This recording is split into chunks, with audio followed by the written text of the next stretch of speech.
The burgeoning number of emergency patients, many who cannot speak English because our nation has become increasingly so diverse, is causing doctors and hospitals to do something to help these patients through live video interpretation. You're listening to ReachMD Radio on XM 160, the channel for medical professionals. I'm Bruce Japsen, the healthcare reporter with the Chicago Tribune, and joining me today is Michael King. Mr. King is Director of Business Development at the Metropolitan Chicago Healthcare Council, a group that provides various programs, including clinical and advocacy, for more than 140 hospitals and related healthcare institutions. He has been in the nonprofit healthcare field for over a decade and also worked as a financial advisor and investment banker, most recently at the Royal Bank of Scotland, and joins us today from Springfield, Illinois, where he's taken time from a presentation he's giving on this topic. Welcome, Michael King, to ReachMD Radio on XM 160, the channel for medical professionals. Thank you, Bruce. It's a delight to be here. Well, if you could, give us a little background on the need for video interpretation services, what is out there now, and what the Metro Healthcare Council is doing in the state of Illinois. I'd be delighted to. The need is a growing one, in fact, at almost a geometric rate.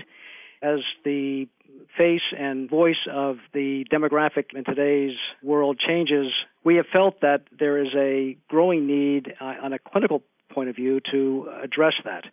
So MCHC has adopted a program that provides live video interpretation, clinical interpretation for people whose primary language is not English.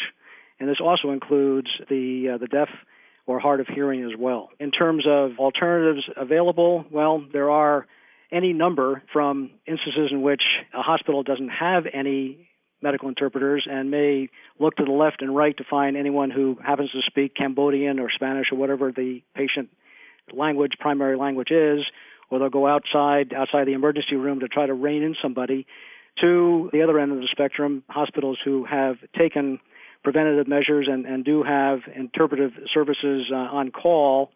But the problem with that kind of response is, although it's a good one, is that it takes time to call and have a medical interpreter physically come to the hospital.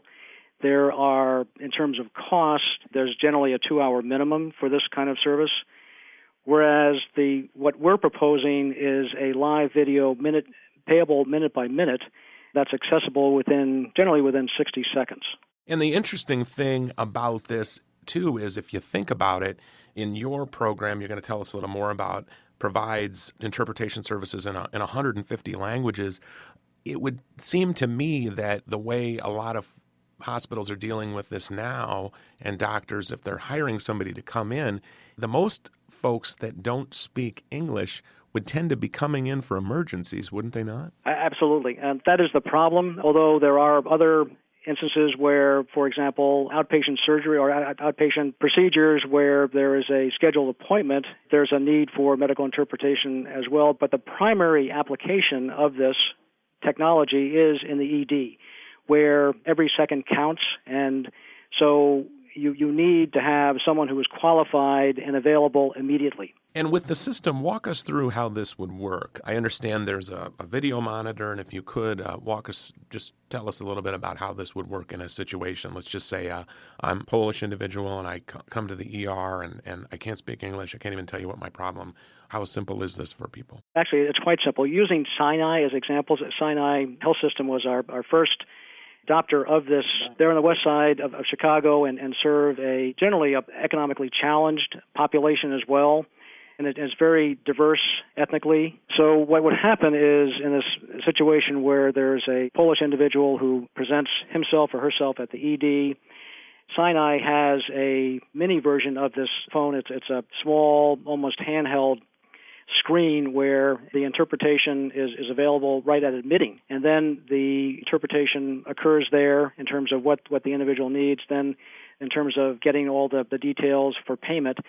Then the individual goes and sits down with a clinician, a nurse or a physician, and we have different applications, or Sinai has different applications. Some are wall-mounted units, others are wireless tabletop units, others are on a cart. So the individual sits down, assuming that, just thinking of yourself as that Polish individual, you would sit down and the clinician would be sitting right next to you, and in front of you would be a 17-inch screen with a qualified medical interpreter facing right at you who speaks Polish.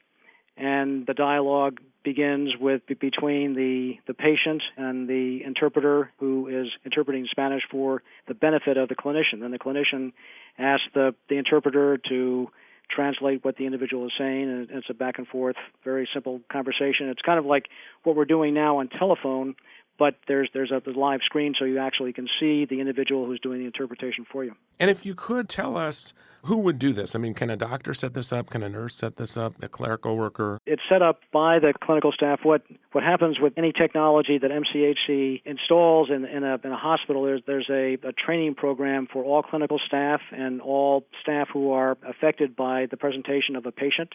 The admitting staff would also be included in this training.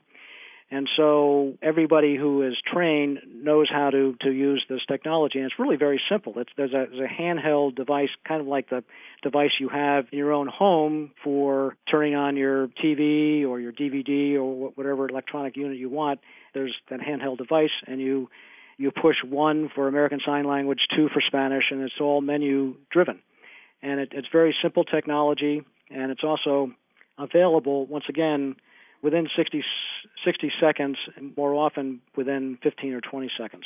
Well, if you're just joining us, or even if you're new to our channel, you're listening to ReachMD Radio on XM 160, the channel for medical professionals. I'm Bruce Japsen, the healthcare reporter with the Chicago Tribune, and joining me today is Michael King. He's the Director of Business Development at the Metropolitan Chicago Healthcare Council, and he joins us today to talk about this interesting program they're rolling out to hospitals throughout Illinois, video interpretation. And if you could, Michael, walk us through.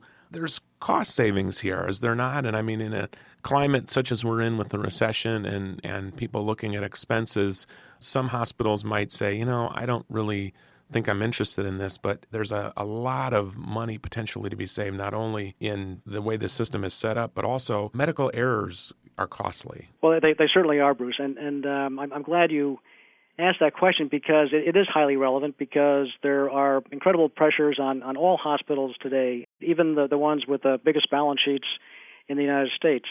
But at the same time, there's a drive by hospitals to reduce costs. The win-win part of this whole proposition is that hospitals are spending a great deal of money for outside interpreters.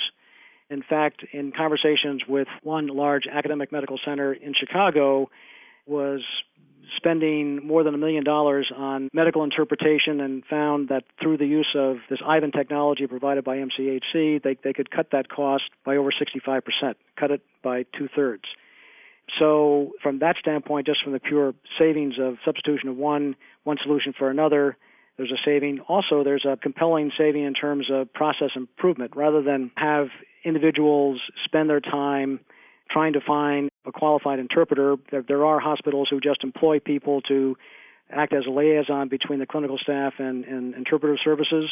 Those individuals could be redeployed to patient care. Also, oftentimes nurses are spending a lot of time just running around trying to find an interpreter if there isn't one available, as opposed to focusing on patient care. So, and in fact, Sinai is a great example of a hospital that's embraced this technology. The physicians, the clinical staff at Sinai, and Sinai just adopted this technology in November. Within 60 days, the nursing staff and the physicians, all the clinical staff are all over this because they could see the efficacy of this technology. In fact, doctors are using this technology for rounding.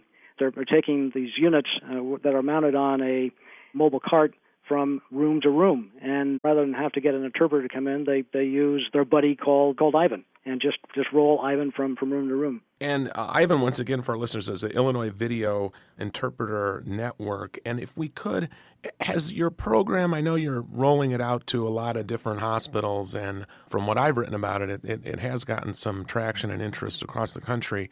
Have you been able to share any measures? Are we in it far enough along where, how often has it been used? Has it shown any sort of measurable results yet at some of the early adopters of this? That's a great question, and that is one of the driving forces behind us doing this. MCHC is all about involving hospitals in shared services where there are efficiencies, one of the driving forces behind this is to be able to develop clinical data that demonstrates the efficacy of this technology. Since we're kind of early on in this, I can't cite data because it's too new. However, we did adopt this technology from California that had started this, maybe 5 or 6 years ago, and they found that the reduction of medical errors dropped significantly from what they had experienced before, and just in terms of efficiency of delivering services had increased greatly. So to answer your question, Bruce, one of the driving forces behind this isn't just rolling it out, but is also to collect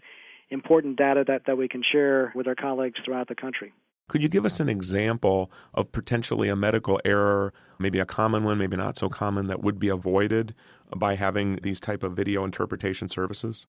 Sure. If I can cite a Health Affairs article that I read just a couple of weeks ago that was written by Dr. Warren Ferguson, and the title of the article, it was written in the December 2008 issue of Health Affairs, and it was entitled Un Poquito, which means Dr. Ferguson, just a little. And he had observed early on, he was one of the early adopters of growing awareness of the importance of quality medical interpretation.